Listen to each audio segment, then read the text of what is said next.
Welcome to Building Early Language, October edition, Picking Pumpkins. Hi, I'm Kendra. And I'm Melody. We hope that you'll enjoy this month's newsletter of our Give Me 5. Remember, every day you should talk, read, play, create, and sing with your child.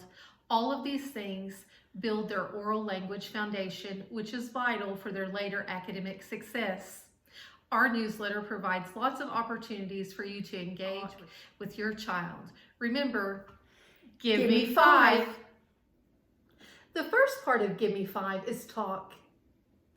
It is vital that your kids develop a great oral vocabulary before they go to school, and your everyday conversations with children are so important to build vocabulary. I've surrounded myself with pumpkins today. You can see different shapes, sizes, and even colors. When you say the word pumpkin to your child, they may immediately think of orange, but did you know that there are white pumpkins and striped pumpkins and even yellow pumpkins and spotted pumpkins? I don't have one of those today, but they are beautiful. Pumpkins provide so many opportunities for you to talk to your child. You can talk about size. This one right here is very small, but you might use the word tiny or miniature. And this one right here is enormous. It's in the back and it's really tall. You might say that it's gigantic, enormous. There's a pumpkin that I saw last week. It weighed over 500 pounds. I couldn't fit it on the table, but maybe you'll have the opportunity to explore a pumpkin like that with your child. You can talk about sizes, like we just said, and you can talk about so many words that you can introduce to your child besides big and little. Of course, those concepts are important for them to learn as well, but there are so many words in between big and little, and then on either side of those. Where would gigantic fit, do you think? Is it larger than big? I think so. Another thing that you could talk about is the life cycle of pumpkins and life cycles in general. But you know, every plant starts as a seed and then it grows into a plant, and then you have a bloom or a blossom and it develops a fruit. And then inside that fruit is another seed and it starts that life cycle all over again. So many concepts for you to talk to your child about, and you are building their background knowledge and their understanding of the world, which is so critical. I'm not going to do it today, but I hope that you will. I hope you'll take the opportunity to cut open a pumpkin and explore the inside and talk about all the interesting textures and feelings. It's ooey and gooey and slimy, and think of all the other rich vocabulary words that you can introduce to your child. And maybe then you want to toast the seeds. They're really yummy. A great snack. You might toast them plain, or then you can experiment and maybe you want to add a little cinnamon and sugar to them, or maybe you want to add a savory component and add a little garlic and cumin and make a little Tex-Mex of pumpkin seeds. So many words and concepts that you can introduce to your child with just the simple pumpkin, and they are everywhere. Everywhere you see, at the grocery store, on a neighbor's porch, maybe on your porch, or I hope maybe you'll go to a pumpkin patch and explore all the opportunities to build language that you will find there. Remember, Give Me 5. The second thing of Give Me 5 is read. It's so important that you read to your child every day. If you read one book a day to your child, by the time they enter kindergarten, they've heard almost 2,000 books. Wow, that's a lot of words that they will have heard. We want to talk today about teaching your child about the author and illustrator of books. I have a variety of books in front of me. We have some nonfiction, which remember those are full of facts and information. And we have a couple of narratives or stories that we want to talk about. And I'm going to read you a couple of pages from a few of these books. The first one that I want to talk to you about is this How Many Seeds in a Pumpkin? And the author is Margaret McNamara. The author is the person who writes the story. You might say to your child, the person who writes the book is called the author, or you might just call it the writer of the book. But please try to use the word author in conjunction. You might want to say it together. The author or writer of the story is the person who makes the words in the story. The other word is illustrator, and that's kind of a big word. It has a lot of syllables, but the illustrator is the artist, and so you might use that terminology, illustrator or artist. That's the person who creates the pictures. It could be a painting. Let's look at let's look at this book. This is a painting, and I really can't tell right off if they used watercolors or oils or what they used, but to me it looks like they probably used some kind of oil painting. And so they aren't photographs and they aren't pencil drawings, and so you could just look through here at the pictures. Remember, the illustrator is the person who makes the pictures. This is a great little story, but it also is full of facts. I'll give you a hint. The more rings that are on a pumpkin, the more seeds that are inside. You might want to check that book out at the public library. This book is new to me this year. It's called Pumpkin Soup. And you might notice that it has the name Helen Cooper. That's the author and the illustrator. Remember, the author made the words and the illustrator draws the pictures or creates the pictures. And so this is a fun little story about animals making a pumpkin soup. Have you ever tried pumpkin soup? What do you think your child would think of pumpkin soup? I have had pumpkin soup. It's delicious. This is another book. It's called Seed Sprout Pumpkin Pie, and the author or the writer is Jill Esbaum. But let's look inside. It's a little different. It's not a drawing. She uses real photographs in her story. And I want to turn to this one page in here and show you. I talked about it in the talk section. Do you see these giant pumpkins that these adults are sitting in? Those pumpkins are huge. Every year, there are some races called a regatta where they carve out these giant pumpkins and race in them. It says, wee ones, only inches wide, or giants, you can sit inside. Do you think your child would have fun sitting inside a pumpkin? If your child is really small, you might be able to find one at your local pumpkin patch that they could fit inside. And then the last book that I'm going to show you is called Pumpkin Circle, The Story of a Garden. Let's peek inside to see who the author is. The author is George Levinson, and the photographs or the illustrator are by Schmel Thayer. And I just want to show you a page in here, and I want you to look at the photograph, and then I also want you to listen to the language. Says, twisty tendrils grasp like hands, stretching out to cling. They roll down into fancy curls and wind up just like springs. And I want you to look at that picture. Those tendrils of that plant do look like springs. I think there's so much language that you could explore on just that one page. So please go to your public library and check out some fascinating quality picture books for you and your child to snuggle up with and read in this cold, damp weather. Remember, give me 5. Our third activity for the Give Me 5 newsletter this month is to create. This time we're creating an art project, marble painting pumpkins. We've included the link on the newsletter where you can download a copy of the pumpkin. Okay, we're going to do an art activity. We're going to paint. You like to paint? Yes. Okay, first of all, what is this? Pumpkin. A pumpkin. This is a pumpkin. And what color are pumpkins usually? Orange. They're usually orange. And what color is their stem? A brown. Brown. Can you color the stem brown? Okay. Do your best coloring.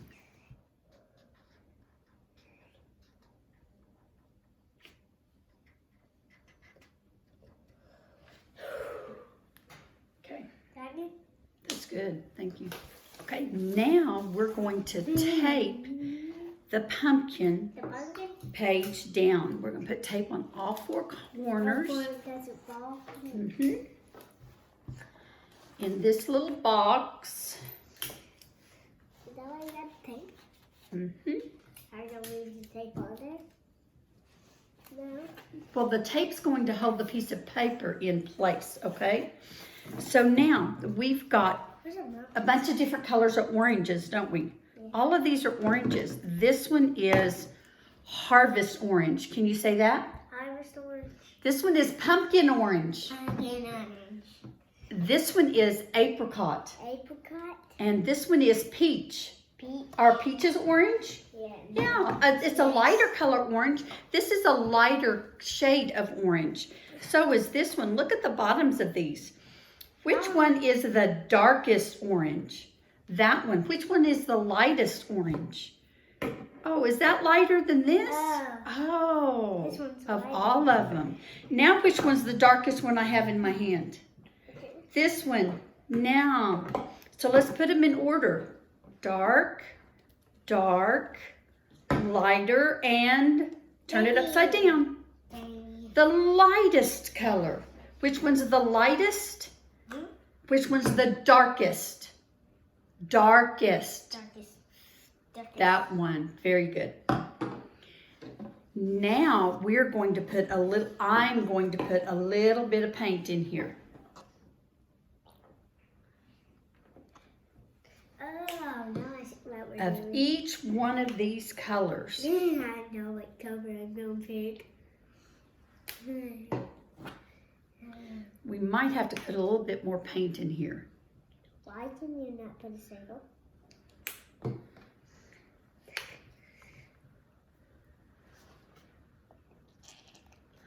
And we put this paint on the outside edges away from the paper. Okay? And now I want you to drop all those marbles in there. Wait, what? What's going on? Just drop them in there. Drop them? Drop them. All of them. Now you're going to do this. Okay. And see the marbles are getting on the colors. And you're just going to roll it around.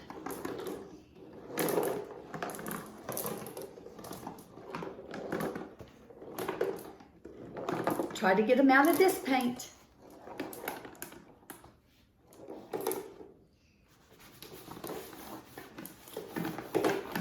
That's a good way to do it. Roll around.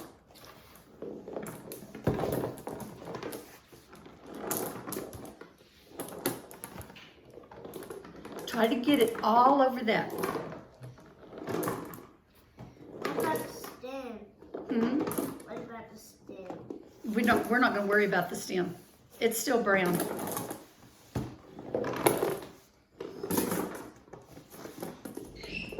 You about hit me right in the nose. No, son. So you think that's good? We decided to show you the inside of the box after Brecken was finished with his. You can see that we taped the piece of paper into the box, and then on the outside edges is where we put the puddles of paint. And then we had him put the marbles inside the box and roll the marbles around into the different shades and hues of the oranges. That took a while for that to dry, didn't it? Yeah. And now, can you feel the paint on there? Yeah, you can feel that. So we cut this out. You want to hold it up to the camera and show them what we did? We cut it out and we glued it on, put it on a piece of green paper, right? Doesn't that make all those oranges show up on that green paper? Yeah, it does. So you get to put your name on this and take it home and put it on your refrigerator. Okay? To play is the number 4 on our newsletter. This month we're playing a ring toss game. We included some of these very pumpkins in the ring toss game that Brecken plays. This would be a good opportunity to include another young child, and they can take turns and learn what that's like in playing a game with one another. You can give each pumpkin a number and keep score at the end of the game and see who gets the highest score or see who gets the lowest score. A good way to bring some math into the activity. I want you to try to get it on the last pumpkin. Which one's the last pumpkin? Is that the last? No, from you. Which one's the last one from you? That one? The white one? Yeah. Okay. Okay, that was the which one? The first one, the second one, the third one, the fourth one, or the fifth one? That is the first one, because it's the one closest to you, isn't it? Yeah. Okay, get your rings. Can you go point to the third pumpkin? The third.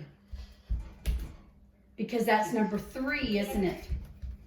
So number 2 would be the second pumpkin. Which one is the 5th pumpkin? That one. Go touch it. That's right. Which one is the middle pumpkin? This one. That one's in the middle? Yeah. Now let's look at that.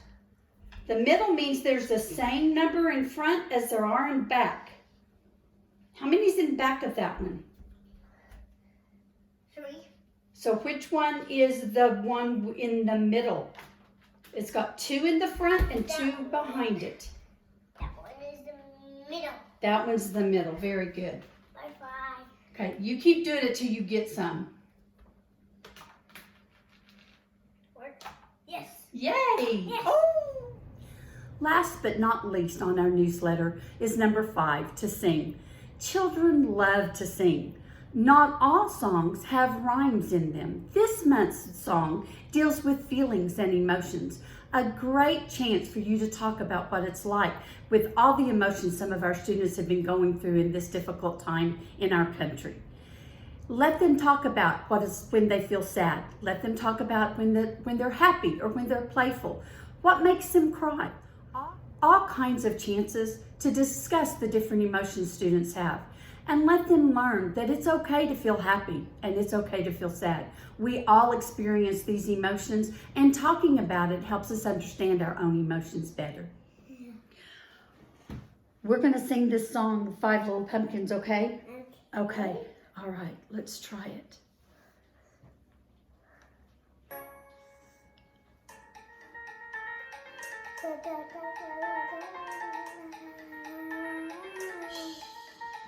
Sing it with me when it starts. One little pumpkin, smiling, smiling. One little pumpkin, smiling, smiling. One little pumpkin, smiling, smiling. One little pumpkin is happy. You like it when you're happy? Yeah. Oh, look at these pumpkins.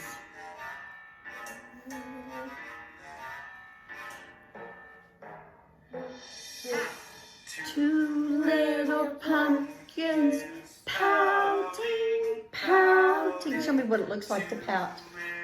Pumpkins pouting, pouting. Two little pumpkins pouting, pouting. Two little pumpkins are grumpy. Are you ever grumpy? Only your mama calls it you being what? Grouchy. Get back over here. Little pumpkins yawning, yawning. 3 little pumpkins yawning, yawning. 3 little pumpkins yawning, yawning. 3 little pumpkins are sleeping. How many now? That was 3. How many now? 4. What are these pumpkins going to be doing? Sadness.